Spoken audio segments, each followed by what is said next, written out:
Olá, graça e paz. Nós vamos continuar a nossa série de estudos na primeira carta de Pedro. Hoje, 1 Pedro 3, versos de 1 a 7.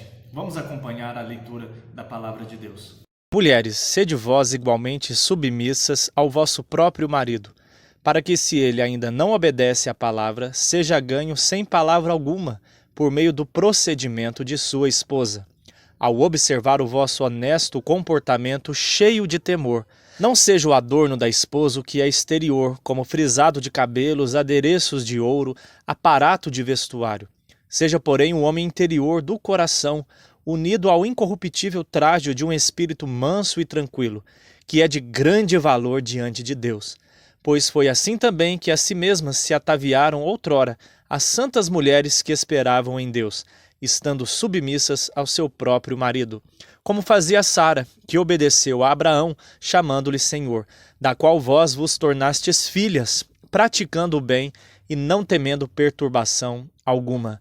Maridos, vós igualmente vivei a vida comum do lar com discernimento, e tendo consideração para com a vossa mulher como parte mais frágil, tratai-a com dignidade, porque sois juntamente herdeiros da mesma graça de vida, para que não se interrompam as vossas orações.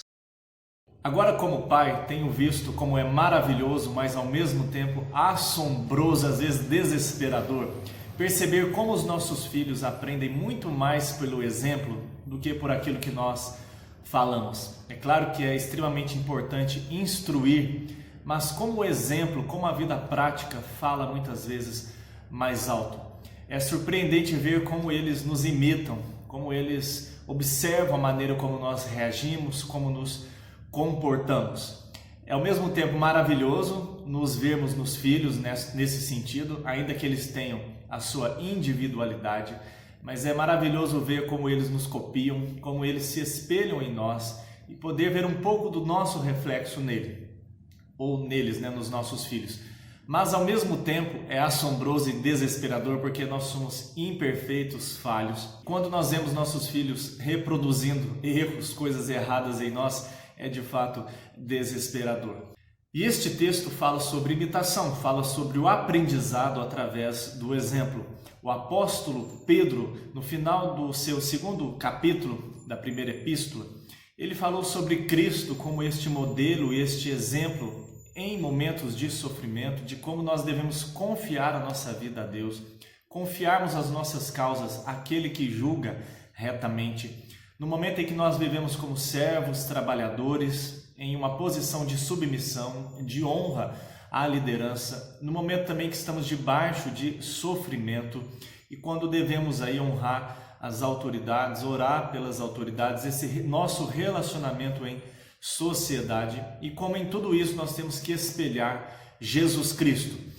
Este Cristo que não pagou com a mesma moeda, que não pagou injúria por injúria, desprezo por desprezo, mas este Cristo que suportou todas as coisas por uma glória maior, por um objetivo maior, e em tudo ele esteve submisso à vontade de Deus. E este Cristo que se torna então o nosso modelo, o nosso exemplo de conduta, de submissão e de humildade.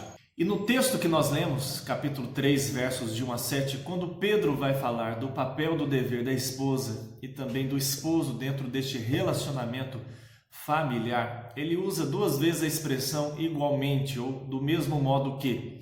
Essas expressões estão relacionadas a Cristo. É como se Pedro dissesse: assim como Cristo fez, assim como Cristo se comportou, igualmente vós, esposas, igualmente vós, maridos, devem fazer isso e aquilo outro. Então nós andamos nos passos de Cristo Jesus. Cristo Jesus não é somente alguém que diz o que devemos fazer, mas ele não faz. Antes de tudo, Cristo percorreu este caminho. Ele fez este caminho com excelência. Ele, sendo Deus, o Filho de Deus, se encarnou, se tornou 100% homem, assumiu para si uma humanidade, viveu como um de nós, com exceção do pecado. E ele, quando esteve aqui na carne, como Filho de Deus, quando esteve aqui neste tempo em que nós estamos, vivendo como um de nós, Jesus passou por este caminho, ele trilhou este caminho de humildade e de submissão. e agora ele chama os seus filhos, aqueles que ele redimiu no seu sangue, para seguirem o mesmo caminho que ele. Jesus tanto diz, mas como ele também faz. Ele não está pedindo para nós fazermos algo que ele já não tenha feito antes. E como nós estamos unidos a Cristo, nós seguimos no mesmo caminho que Jesus Cristo. Um outro ponto aqui também importante é que o povo está vivendo debaixo de sofrimento, de perseguição, eles estão dispersos, eles estão sofrendo por causa de Cristo Jesus. A fé em Cristo trouxe alguns sofrimentos, trouxe perseguições, trouxe calúnias por parte de alguns, e esses cristãos estão perdendo familiares, perdendo seus bens, sendo levados aos tribunais, sendo presos e até mesmo mortos, como o próprio autor da carta, Pedro, vai ser morto anos depois. Mas o ponto é o seguinte: mesmo neste contexto de perseguição, Pedro fala sobre família, fala sobre relacionamentos. Isso não deixa de ser importante na vida cristã e aqui no entendimento do apóstolo Pedro. É um assunto importante, mesmo debaixo de perseguição. Nós somos chamados a viver o papel de Deus para cada um de nós, para a glória de Deus, para glorificarmos a Cristo Jesus e também para colhermos bênçãos que a própria obediência traz. Mas mesmo embaixo de perseguição, nós somos chamados a viver de maneira diferente. E inclusive Pedro vai falar às mulheres que haviam se convertido, mas seus esposos ainda não. E como essas mulheres deveriam se comportar? Pedro diz que elas não deviam aí abandonar os seus maridos, e até mesmo seria algo muito difícil nesse contexto histórico, como a gente sabe, em que as mulheres não tinham muita voz na sociedade. Mas como então nós deveríamos nos portar em todas as esferas da vida, glorificando a Deus, uma postura cristã? Um outro ponto também importante é que Cristo não é um mero exemplo. A gente percebe aí em algumas religiões pseudo-cristãs que até têm uma simpatia com Cristo e colocam Cristo como um mero exemplo, um mero mestre. Vocês sigam a Cristo Jesus, Ele é o caminho da perfeição, façam como Cristo. É claro que Cristo, Ele é o supremo modelo, o supremo exemplo.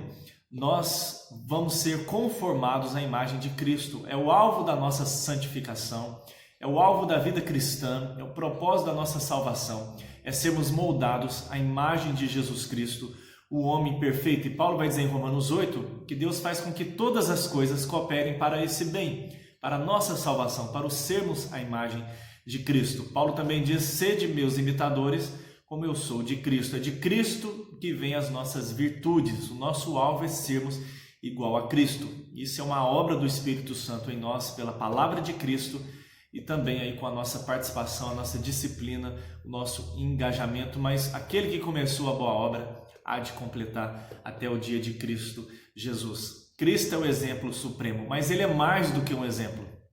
Pedro terminou o capítulo 2 dizendo que Cristo, pela sua morte, ele levou sobre si as nossas feridas, as nossas chagas, as nossas iniquidades, e ele sarou todas as nossas feridas. Ele sarou as nossas feridas espirituais. Então Cristo é mais do que um mero exemplo. Ele é o nosso Redentor por completo, e ele nos redime tanto da culpa quanto da corrupção do pecado. Então é da cruz, é de Cristo Jesus que vem o nosso poder para podermos mortificar a carne e também andarmos em novidade de vida, como Pedro mesmo diz, para que a gente agora possa andar em justiça, para que tenhamos uma vida justa, para que vivamos agora à luz da justiça perfeita de Deus que nós temos aí em Cristo Jesus. E ainda falando sobre relacionamentos e Cristo como este modelo, exemplo, nós precisamos nos atentar aí, porque muitas vezes nós tomamos como modelo de relacionamento e uma visão de casamento mundana e não uma visão bíblica. Muitas vezes o alvo de mulher e o alvo de ser um homem, ou um alvo de relacionamento, são aqueles que nós encontramos nas revistas, nas redes sociais, na mídia, entre os famosos. Mas nós precisamos entender que o nosso alvo de relacionamento, o nosso alvo como homens e mulheres, é sermos a imagem de Jesus Cristo. O nosso alvo é um conceito bíblico de relacionamento. E dentro disso sabemos que nenhum casamento é perfeito e nenhum relacionamento está isento de problemas, de conflitos, mesmo em lares onde os dois são cristãos, porque são pecadores, carecem da graça de Deus, são seres humanos falhos. E se nós tivermos esta visão de que é tudo uma perfeição e que tudo vai ser perfeito, nós estamos equivocados. Nós não podemos ser fatalistas, mas também não podemos ser românticos ao fato de construirmos aí uma utopia. Mas é fato que quando nós buscamos um conceito de relacionamento e do nosso papel dentro disso mundano, nós vamos nos ver frustrados e vamos também pecar contra Deus e não vamos glorificá-lo. Mas quando homem e mulher, e principalmente antes de se casarem, para buscar alguém que teme a Deus também, tem este propósito no coração de que o casamento, antes de tudo agora, em Cristo Jesus, é para glorificar a Cristo Jesus. Claro que Deus instituiu o casamento desde o início para a sua glória, mas agora à luz do drama da redenção, nós ali no casamento espelhamos o relacionamento de Cristo com a igreja. E é no relacionamento conjugal, no relacionamento em família, onde nós temos a oportunidade do nosso caráter ser construído, de espelharmos e buscarmos espelhar o relacionamento do noivo com a noiva e de aprendermos, por um lado, quanto Cristo ama a sua noiva e quanto o homem tem que conhecer esse amor para amar a sua esposa e de como a esposa também deve conhecer o seu relacionamento com Cristo para espelhar isso no relacionamento com o seu marido, e ambos, marido e mulher e filhos, dramatizando sempre este drama da redenção, precisam aprender e aprenderão mais do amor de Cristo pela noiva que é a igreja e também terão condições aí de glorificar a Deus. Precisamos entender que quer comais, quer bebais ou façais outra coisa qualquer, fazei tudo para a glória de Deus. E muito mais constituir uma família e viver a família à luz da Bíblia, à luz da palavra de Deus. Novamente, não seremos perfeitos e não estaremos isentos de problemas. Mas quando os dois têm este alvo no coração, as coisas vão caminhar mais tranquilamente nesse sentido. Primeiramente, Pedro fala aí das esposas, das mulheres, e como as mulheres refletem a glória de Cristo nos relacionamentos. Em suma, Pedro vai nos dizer aí que as mulheres fazem isto se adornando com as virtudes gloriosas de Jesus Cristo.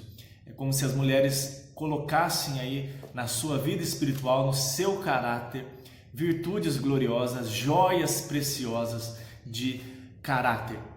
Pedro inicia aí falando da submissão, que é a palavra-chave no relacionamento conjugal do Novo Testamento. Submissão que não é ser capacho, submissão que não significa tolerar tudo, submissão que não significa ser escrava, submissão que não significa ser inferior, mas a submissão traz a ideia de funções, de papel, de hierarquia, mas não no sentido da importância do ser, mas no sentido de desempenho de funções.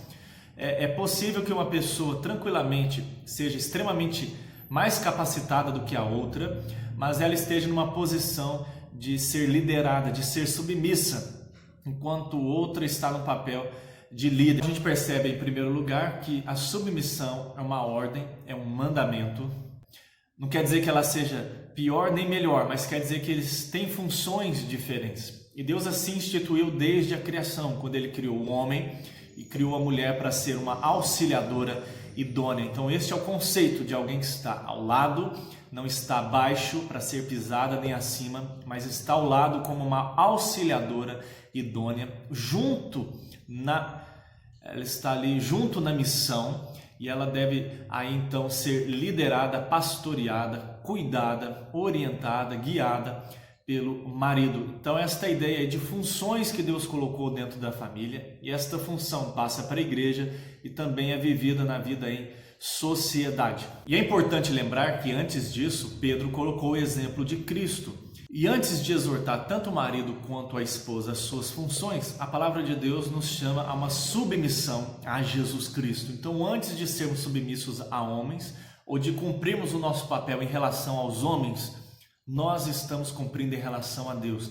Devemos ser obedientes a Deus. Nosso compromisso é, antes de tudo, com Deus. E nossos relacionamentos horizontais dizem muito acerca do nosso relacionamento vertical com Deus.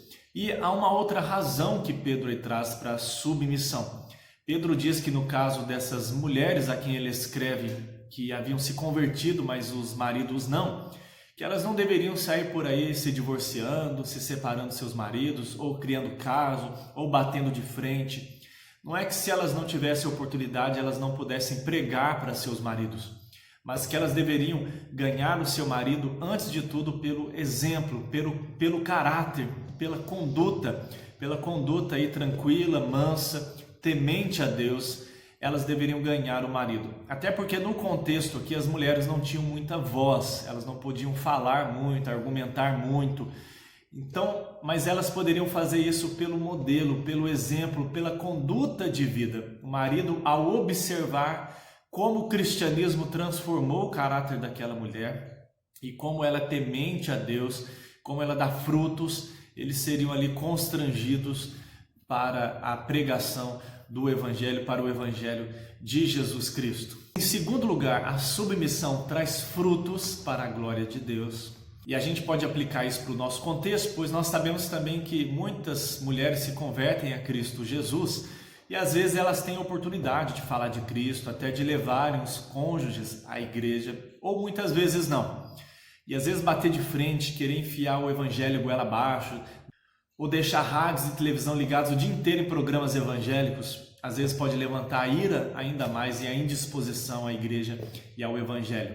Então é mais sensato termos um exemplo e uma conduta de mais mansidão, de mais sensatez e assim conduzirmos pelo exemplo. E em terceiro lugar, a submissão é um adorno glorioso. Pedro diz aí que o foco das mulheres não deve estar naquilo que é exterior. Não que as mulheres não possam se cuidar e não devam até mesmo se cuidar para os seus maridos ou para se sentirem bem, mas o foco das mulheres cristãs deve estar na vida piedosa, deve estar no coração, no caráter. A palavra de Deus mesmo diz em Provérbios 31 que enganosa é a graça e vã a formosura, mas a mulher que teme ao Senhor, essa será louvada. Nós vivemos em uma sociedade que valoriza extremamente o exterior. Não é errado você cuidar do seu corpo, ir numa academia, você cuidar da sua estética, não é algo pecaminoso em si. Mas o problema é quando nós colocamos o exterior na frente do interior. Nós devemos primeiramente zelar pelo coração, pela vida piedosa, pelo temor a Deus e deixar que isso influencie tudo o resto. É certo que se nós tivermos uma vida piedosa e nos atentarmos para o nosso relacionamento com Deus, naturalmente as coisas irão mudar na nossa vida como um todo. E até a questão do corpo e da vaidade nós vamos considerar de outra maneira. Mas se a nossa preocupação primeira é o exterior, o nosso interior será extremamente pobre. E a Bíblia até diz que o coração alegre formoseia o rosto. Então você pode e deve cuidar da sua saúde, você pode e deve andar bonitinho, bonitinha, você pode e deve se cuidar aí para o seu cônjuge, mas entendendo que antes de tudo nós precisamos zelar da nossa vida espiritual, do nosso coração. Este é o adorno que Pedro diz aí, que tem grande valor diante de Deus. Muitas vezes nós buscamos coisas que têm valor diante dos homens, né? Uma aparência impecável, um corpo sarado. Como a nossa sociedade é extremamente erotizada, não é? E dão valor a mulheres que expõem o seu corpo. Não sei se para relacionamentos sérios, né? Mas pelo menos é o que a gente vê aí na mídia. Mas a mulher que teme a Deus deve buscar aquilo que Deus valoriza, aquilo que é de grande valor diante de Deus. E Pedro diz aí que as mulheres piedosas das Escrituras, elas se ataviaram antes de tudo com esses princípios, ataviaram o caráter, ou seja, elas embelezaram o caráter, adornaram o homem interior, que é o que tem grande valor diante de Deus. Olha que precioso, pois além de colocar Cristo como supremo exemplo, Pedro traz aí Sara e outras mulheres piedosas das Escrituras como modelo e exemplo também para essas irmãs queridas.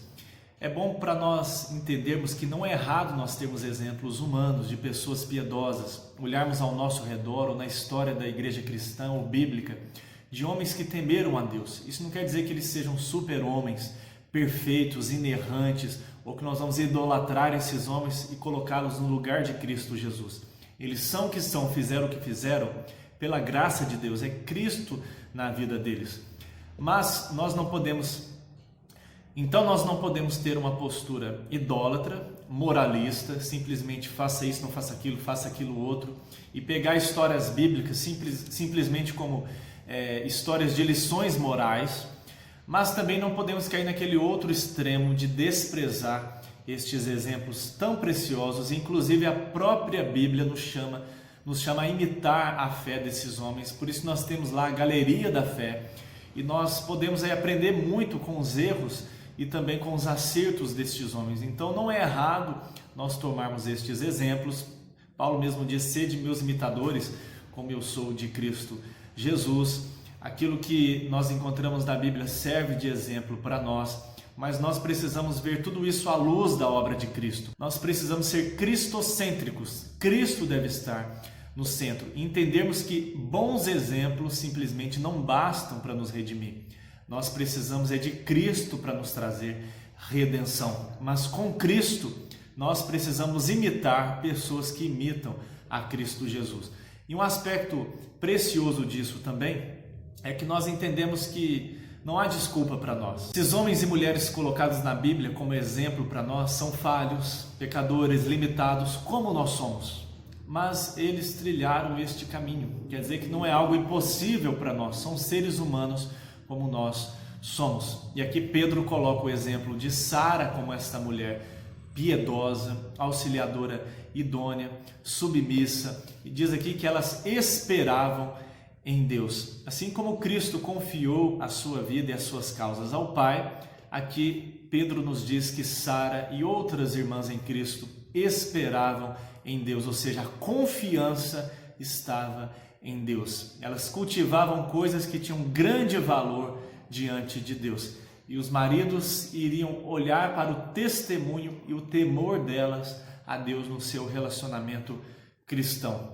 Então, as mulheres refletem a glória de Cristo nos relacionamentos, adornando a sua vida com as pérolas, com as riquezas, com as joias do caráter de Cristo Jesus. Então, esposas, irmãs em Cristo preciosas, também maridos no trato aí com as esposas, vocês também que estão se preparando para casar, saibam disso, que a submissão bíblica é uma bênção, não é da maneira como os homens veem aí fora, mas se você está em Cristo, você entende muito bem o que Deus quer dizer com isso. Não que não seja algo difícil, exigirá mesmo que o nosso velho homem morra para essa velha vida fútil e renasçamos com Cristo. Mas nós aprendemos aqui com Pedro que a submissão bíblica é um mandamento, é uma submissão, antes de tudo, a Jesus Cristo e a sua palavra, que a submissão bíblica traz frutos, como por exemplo a conversão e a salvação do nosso lar, e que a submissão bíblica é um adorno precioso. Através disso, as irmãs em Cristo estão adornando, enfeitando a sua vida, o seu caráter, a sua alma, com joias preciosas da palavra de Deus, com joias preciosas do caráter de Cristo Jesus sendo cravadas no seu coração e na sua vida diante de Deus, que dá valor a estas coisas. Mas como o homem reflete a glória de Cristo nos relacionamentos? Nós falamos aí que a mulher adorna a sua vida com essas joias preciosas. E o homem reflete o caráter glorioso de Cristo, reflete a glória de Cristo nos relacionamentos, cuidando bem desses vasos preciosos que são as mulheres, cuidando bem da sua esposa, tendo zelo para com a sua esposa. Ou seja, os maridos refletem bem a glória de Cristo, sendo verdadeiros líderes, provedores, supridores, aqueles que vão aí amar as suas esposas, tratar com dignidade, tratar com consideração, tratar com respeito, tratar como parte mais frágil. Em primeiro lugar, o homem faz isso valorizando a vida no lar. Infelizmente, nós vemos aí que muitos que se casam ainda querem ter uma vida de solteiros, não querem compromisso, não querem assumir as coisas do lar, não só financeiramente, materialmente, mas emocionalmente, espiritualmente, não querem ser sacerdotes, líderes, provedores, pastores, sacerdotes do seu lar, mas querem simplesmente viver como um eterno adolescente, né? Aproveitando ainda a vida aí com seus amigos. Não é que você não vai perder as amizades, mas não dá para você ter a mesma vida de solteiro, viver uma vida individual à parte. O homem, o marido, ele precisa amar o lar, amar a vida no lar e viver essa vida no lar com tudo que contém o lar. Isso significa não só as despesas físicas e materiais, mas toda a demanda de um lar, principalmente em primeiro lugar o cuidado e o trato com a sua esposa, suprindo as suas necessidades físicas, emocionais, espirituais e também dos filhos. O homem, ele precisa gostar do ambiente do lar, ele precisa viver a vida comum do lar. Então é extremamente importante, se você ainda não casou, que você tenha este conceito bíblico de casamento. Você vai construir aí um lar, você não vai viver num eterno namoro, num eterno fim de semana, mas você vai constituir aí uma família onde há deveres e onde há também direitos, onde há obrigações, onde há prazeres, deleites e bênçãos. Mas nós precisamos ter isso bem em mente. Não cabe este egoísmo, este individualismo no relacionamento. Muitos se casam, mas se recusam a viver a vida comum no lar com a sua esposa e com seus filhos. Há muitos que são um sucesso na vida profissional, um sucesso para com os amigos, são um sucesso até na igreja, são ativistas, são muito bem vistos, mas são um fracasso em casa, são um fracasso no lar, no relacionamento com a esposa e no relacionamento com os seus filhos. Mas, em segundo lugar, o marido faz isso vivendo com discernimento, buscando viver com discernimento, aplicando a sabedoria na sua vida, no seu contexto familiar e nos seus relacionamentos. Ele deve viver a vida comum do lar com discernimento. Ele precisa discernir as coisas. O marido precisa discernir a sua responsabilidade, precisa discernir o lar, precisa discernir as demandas, os seus deveres, as suas responsabilidades, os seus direitos também. Ele precisa muito bem discernir os filhos e principalmente o mais difícil, na verdade, discernir a esposa. Que desafio conhecermos bem a nossa esposa, as suas demandas, as suas necessidades. Muitas vezes nós não vamos compreender mesmo, entender, mas vamos simplesmente amá-las, não é? Mas é extremamente importante nós discernirmos, nós aplicarmos bem a sabedoria, discernir aquilo que é bom, que é ruim, aquilo que deve, que não deve ser feito. Nós precisamos ter esse discernimento e pedir ao Espírito Santo que nos dê esse discernimento para sabermos como agir, como reagirmos diante das situações, que Deus nos dê essa sabedoria prática. Mas em terceiro lugar, o homem, o marido faz isso com consideração. A consideração é um desdobramento aí desse discernimento. Por isso que Pedro aqui coloca esta situação. O marido que tem discernimento, ele vai entender que a mulher é a parte mais fraca, como diz aqui Pedro. E antes que as mulheres aí se levantam dizendo, eu sou muito melhor do que muito homem.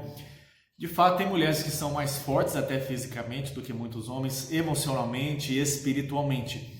Mas Pedro está falando aqui de modo geral, as mulheres são fisicamente mais frágeis pela própria biologia, pelos próprios hormônios, a constituição óssea e muscular. As mulheres são mais frágeis.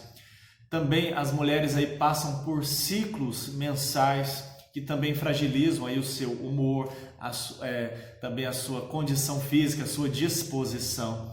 E as mulheres também, de modo geral, são emocionalmente mais sensíveis. Elas são a parte mais frágil, elas carecem de cuidado, elas carecem de pastoreio, elas carecem de serem abraçadas, de serem ali cuidadas, pastoreadas. E nós precisamos aí estar atentos a isso, e o homem precisa ter consideração para isso, e isso envolve a questão do discernimento. Esse é o discernimento na prática.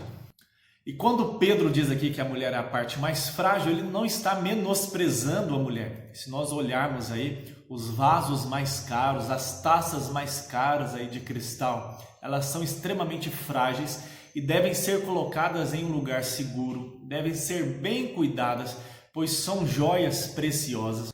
Ainda mais se forem adornadas com aquelas virtudes preciosas de Jesus Cristo. Então o marido tem que ter a sua esposa em alta conta, como este vaso precioso que adorna a sua vida, e ter consideração com ela, entendê-la, ter compreensão, compaixão, e assim conduzir a sua família da melhor forma possível para a glória de Deus. Mas logo em seguida Pedro traz aí mais um apontamento para o homem, diz que ele deve fazer isso, glorificar a Cristo, tratando a esposa com dignidade, dando a ela um lugar de honra. Olha como quando os papéis são buscados, como as coisas se encaixam.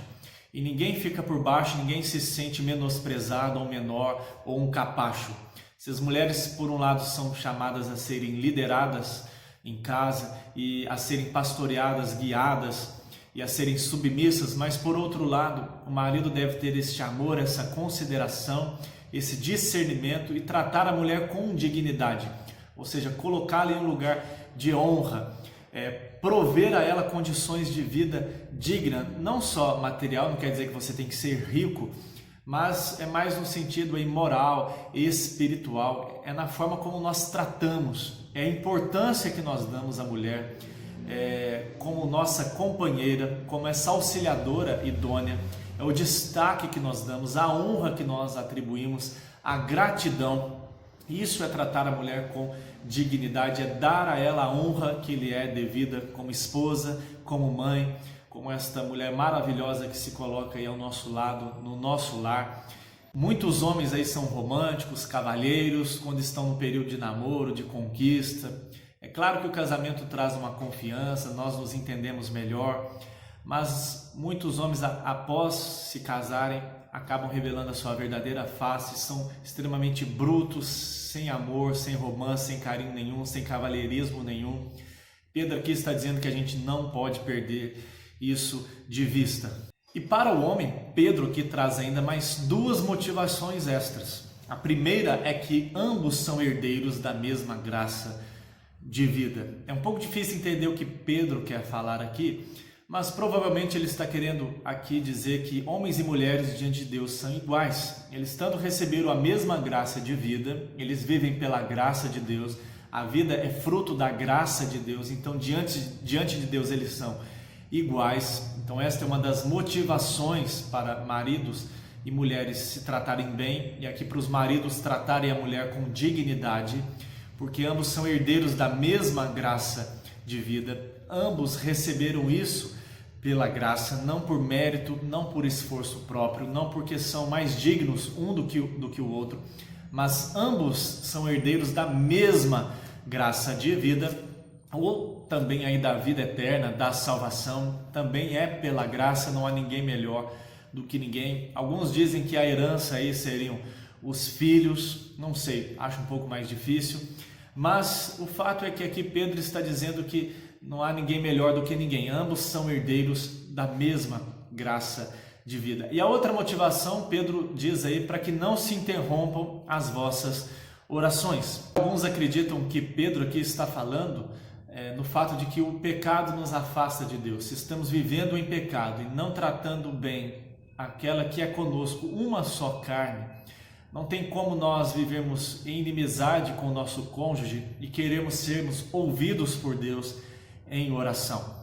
Isso até se parece um pouco com o que João vai dizer, que se nós falamos que amamos a Deus a quem não vemos, mas odiamos o irmão a quem vemos, nós somos mentirosos. Ou alguns também acreditam que Pedro está aqui partindo do princípio que marido e mulher oram juntos. E se eles estão brigados, se eles não combinam, se eles estão em desacordo, se eles não caminham juntos, se eles vivem cada um na sua, se já não são mais um, que eles aí não vão orar juntos, não vão ter este privilégio de, em família ou como um casal, abrir o coração um para o outro, ajudar um ao outro, orar um pelo outro e juntos buscarem a Deus numa vida piedosa como marido e mulher, ou num culto familiar, num culto doméstico, muito menos passar isso aí para os filhos. Eles terão as orações interrompidas porque o conflito entre eles vão separá-los. Mas eu creio que essas duas coisas podem estar aí juntas. Eu creio que também, se nós estamos aí nessa situação de inimizade para com o nosso cônjuge, não adianta a gente ficar orando diante de Deus, que nos ensinou a perdoar como nós fomos perdoados. E também é fato de que se há conflito, se estamos brigados, nós vamos perder aquele privilégio de orarmos juntos. Que Deus nos ajude e que à luz deste texto de Pedro nós possamos entender que em toda e qualquer situação nós somos chamados a glorificar a Cristo Jesus. Em meio ao sofrimento nós somos chamados a ter uma postura como a de Cristo, como a que Cristo teve, para a glória de Deus, nos entregando a Deus, confiando em Deus, esperando em Deus e entregando as nossas causas àquele que julga retamente e assim dando um bom testemunho. E que independente da situação em que estejamos vivendo, independente de como o mundo esteja, família continua sendo importante na perspectiva de Deus. O lar, o relacionamento entre homem e mulher, entre marido e mulher, e nós devemos glorificar a Deus em toda e qualquer situação nos nossos relacionamentos. A mulher deve cumprir aí o seu papel com a graça de Deus em Cristo Jesus, cumprindo aí o seu papel de auxiliadora idônea, de uma mulher cristã submissa, que adorna a sua vida com virtudes cristãs, confiando em Deus, esperando em Deus e tendo como exemplo outras mulheres piedosas e, acima de tudo, a Jesus Cristo, que nos deu exemplo de sofrimento, de submissão e de humildade. E que os maridos, olhando também para Jesus Cristo, possam ser maridos que andem com discernimento, que tratem com dignidade a esposa, que tratem com consideração, maridos que amem viver a vida no lar, que amem viver a vida comum, maridos que estejam preocupados com a vida espiritual dele, da sua esposa e da sua família, para que não se interrompam as orações, maridos que entendam que não são melhores do que a sua esposa, que não devem tratá-las como inferiores, como capacho, como empregada, mas que ambos são herdeiros da mesma graça de vida, e assim possamos construir lares não perfeitos aqui nesta vida, mas lares piedosos, onde o pecado é tratado, onde o coração é tratado diante de Deus, onde conflitos são resolvidos à luz de Cristo Jesus, para que as pessoas olhem para nós e não vejam simplesmente exemplos legalistas e moralistas de lares perfeitos, só para a gente ficar esnobando na cara dos outros, mas para que as pessoas olhem para nós e vejam pessoas pecadoras, que erram, mas redimidas em Cristo Jesus, mas que elas vejam em nós o quanto Cristo é grande, o quanto Cristo é glorioso e o quanto Cristo une homens e mulheres imperfeitos, mas os faz andar à luz da sua glória e tratar ali os seus pecados e crescerem mais e mais à imagem e semelhança dele. Que Deus nos ajude para que os nossos relacionamentos continuem refletindo a glória do nosso Senhor e Salvador Jesus Cristo, o pastor e bispo da nossa alma. Que Deus te abençoe e um grande abraço.